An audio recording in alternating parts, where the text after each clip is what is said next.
Actually po, no, Article 59, yung Section 2, tama po yung binanggit niyo po, no, na kailangan promptly na dalhin yung arrest sa competent judicial authority. Yeah. Doon po tayo nagtatalo, no, yung competent judicial authority. Ngayon po, sa pag-interpret ng rule na yan, kailangan din natin maging practical. Dahil po, kung yung competent judicial authority ay may responsibility na mag-attest doon sa lahat nangyari sa warrant, sa pag-serve ng warrant of arrest, kailangan po talaga na yung tao na yun ay nandun buong time, diba? I mean, na-witness niya talaga yung from start to finish. Pag sinabi natin kailangan pa natin dalhin sa court dahil siya ang mag-a-attest, yung judge naman po, wala naman dun eh. Hindi naman yan na-witness yung pag-serve ng warrant hanggang sa pagbasa ng Miranda right at yung proper process ay nasunod. So, sa tingin ho natin, yung interpretation nito, yung competent judicial authority, ay kasama na din po dyan ang prosecutor. Kailan naman po nangyari yun? Sang bahagi ng ating saligang batas naging huwes ang ating DOJ? Yung katanungan kung bakit hindi pumila ng kaso dito sa Pilipinas imbes na ICC pagkat ayaw nating tanggapin yung pag-aamin na hindi na talaga umaandar ang korte rito, wala nang bisa ang mga huwes at wala nang pakinabang ang mga abogado. Hindi naman yata katanggap-tanggap yun. Pero kung maaari, yung SOJ, bigyan kami ng listahan ng mga kaso. Ang huli na lang po, yung Article 59 of the Rome Statute, lahat ng tao naging expert na tungkol dyan. Yun nga, anong masasabi natin tungkol sa applicability? Kung talagang yung Rome Statute does not apply kasi hindi na nga tayo party there too, sabi ng DFA. And may Pangilinan versus Cayetano case pa. So, ano ang pakinabang nito? At is it legally binding? Nag-a-apply pa ba ang Article 59, lalo na yung first paragraph, na ginagamit ang pangalan, state parties. Samantalang sa second paragraph, which provides for the right to be brought before local courts, ang sinasabi, hindi state parties, kundi custodial state. So, ibig sabihin, very liberal ang construction in favor of the accused. Pwede sa sarili niyang bansa o kung saan man siya dinala. Di ba? Tama po yun? Applicable ba to sa kaso ni Presidente Duterte? Hindi na ho natin kinikilala ang ICC eh. Hindi na ho tayo kasama sa ICC. Kaya hindi tayo saklaw ng kanyang mga probisyon.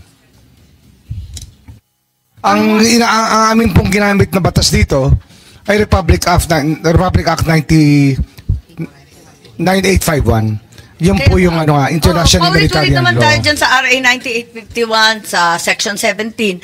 Kaya lang, ang gobyerno, paulit-ulit na sinasabi na meron tayong obligasyon na tumulong kahit hindi na tayo membro. Kaya nalilito ako, member tayo, tumutulong tayo, pero hindi applicable yung Article 59. Ano ba talaga? Are we or aren't we? Yun nga ho ang yung pagkakaiba ng pagpaningin natin. Kasi ang tingin ko po, ang mahalaga sa atin ngayon yung domestic law natin. Ngayon, dahil lang ICC ay humingi ng tulong sa Interpol, nangyari po ang lahat. Ang liwanag po ng Interpol, sinabi ng Interpol, hindi wanted si Presidente Duterte ng Interpol, wanted ng ICC, sila lang ang ginamit na kasangkapan. Ganun nga ho yun, ganun pa rin. Pero, hindi ganun yun, pagkaiba. Kasi kung minsan, maraming wanted talaga sa Interpol. Opo. Ang pinakamatindi dito sa Pilipinas, yung child pornography, very active po ako dyan, kaya kabisado ko. Kaya nagtataka po ako, hindi naman siya wanted sa Interpol. Interpol tayo ng Interpol, tapos hindi tayo bahagi ng ICC. Ba't nagkaganto? Hindi naman ho kami nag-withdraw sa ICC ang Pangulong Duterte po. Kaya hindi na tayo kabahagi ng ICC.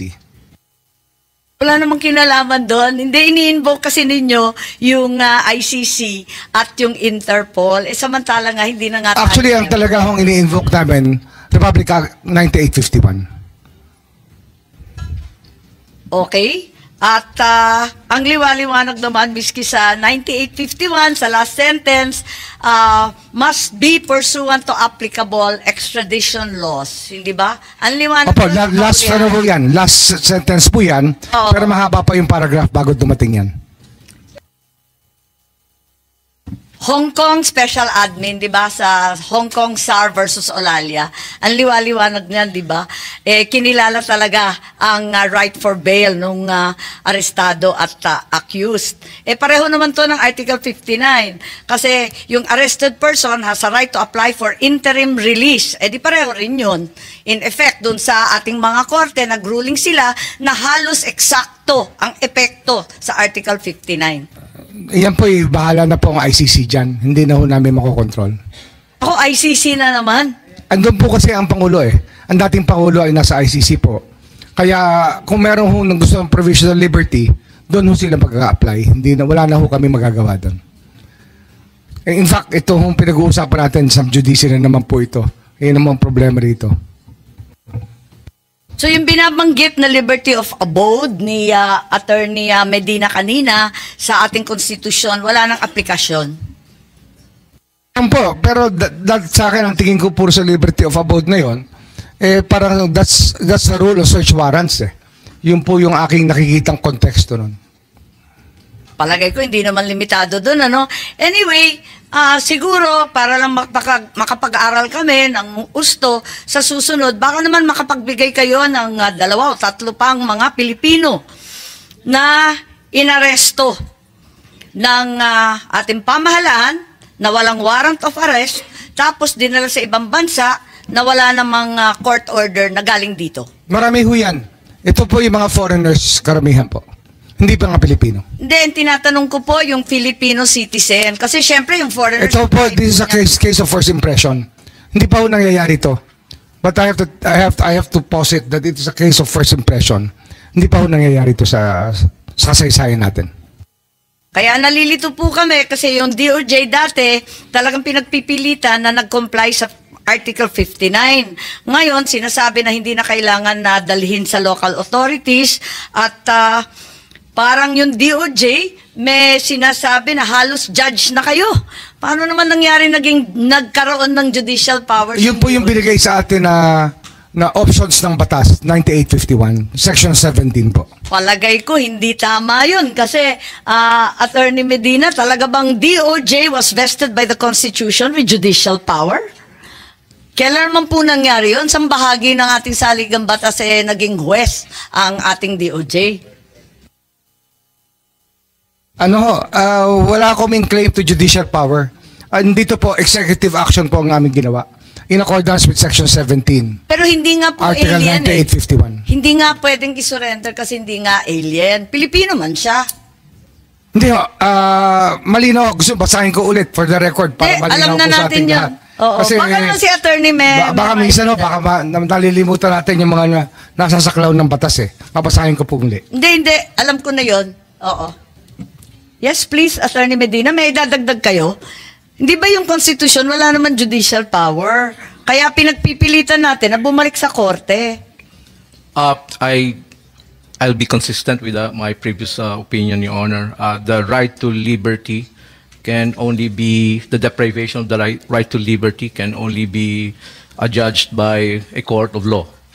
Now, even assuming that executive officials would have the power to make a final adjudication on the right to liberty of an individual, at the very least, that individual whose right to liberty is at risk should still be accorded administrative due process at the very least, which means still notice, opportunity to be heard, and a decision by an impartial tribunal.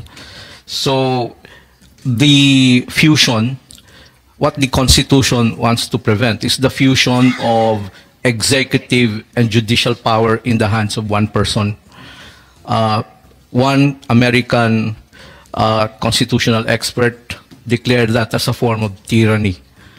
So I'm not casting aspersion on the actions of the executive officials involved. I'm sure they consider the legality, and I'm sure they're willing to present clear legal basis for their actions. It's a matter for the courts to settle po. Maraming salamat po. Maraming salamat, Attorney. Ang tinutukoy ko, SOJ Remulla, etong sinabi ni ASEC Nico Clavano, March 13, sinabi niya the Justice Department and the prosecutors can be considered competent judicial authority. Hindi po kayo nagsabi nito, kundi prosecutors were present during the service of the warrant and somehow they magically turned into the judiciary. Then, if that is your opinion, ma'am, I will It's not respect my your opinion. I'm just quoting the statement derived from your spokesman, sir.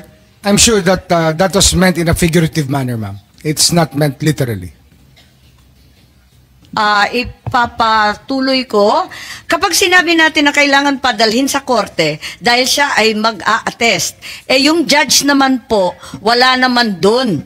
Hindi naman niya na-witness yung pag-serve ng warrant hanggang sa pagbasa ng Miranda rights. So sabi niya, yung complementarity, hindi naman na importante until such time as the state is unwilling or unable to prosecute the same crime. So parang naging judge na rin yung SOJ. Papayag ba kayo ng ganon? Yun lang ang tanong. Hindi po yun ang aming gustong sabihin dito. Yun po mga salitang ginamit lamang dahil sa sitwasyon ng pinag-uusapan. Ngunit wala akong intensyon na sabihin kami po ay hukuman. Hindi po kami hukuman. Maraming salamat sa paliwanag dahil lihis ito sa sinabi ninyo ng budget hearing noong nakaraan na taon na hindi judicial authority ang SOJ. Hindi katulad ng sinabi ng spokesman ninyo, kundi kinakailangan bumalik at bumalik pa rin sa korte na Pilipino dito sa ating bansa. Umani naman ito ng iba't ibang reaksyon mula sa ating mga netizens. Ayon kay Nery Forton, kailan po naging parte or nagkaroon ng judicial power ang DOJ? Ikaw Remulla, wag mo gawin tanga ang mga tao. Pahayag naman ni Pearl Guanzang dapat bansagan kayo na incompetent judicial authority, nakakahiyan kayo. Huwag ninyong bailakturin ang batas. At ito naman ang saloobin mula sa ating kababayan na si Arturo Romero, granted na may kasalanan si PRRD, saan ba gumawa ng krimen si PRRD? Di ba dito sa Pilipinas, kung sa Pilipinas nangyari, tama ba sa ibang bansa litisan ang kaso? Mga kababayan, feel free to comment below para maglabas ng saloobin sa balitang ito.